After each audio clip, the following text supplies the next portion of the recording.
Hi, this is Jack Stanley, and this is 2.5 Minutes of History. I wanted to talk about the first shots of the American Civil War.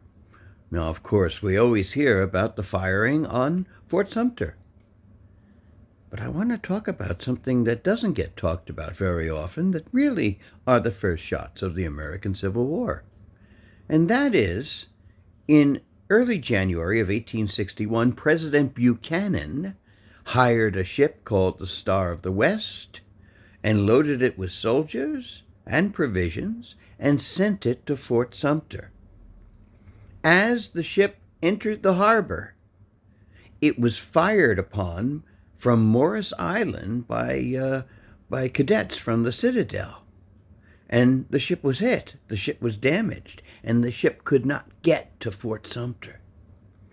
And so it limped back to New York from where it had started.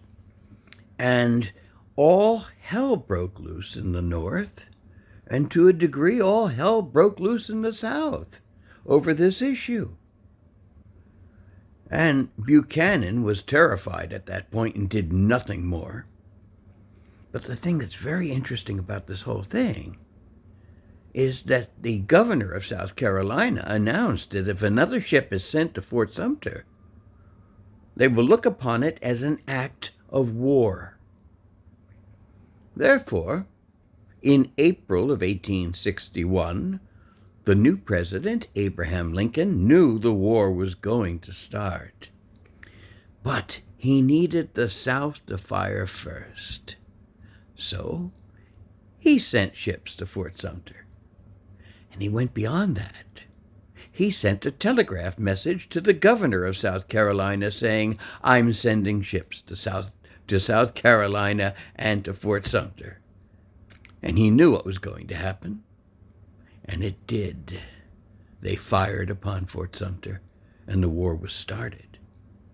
But if you think about it, the very reason that the fort was fired upon was for the act of what had happened in January, when the Star of the West came to provision the fort, which were the first shots of the American Civil War, if you think about it.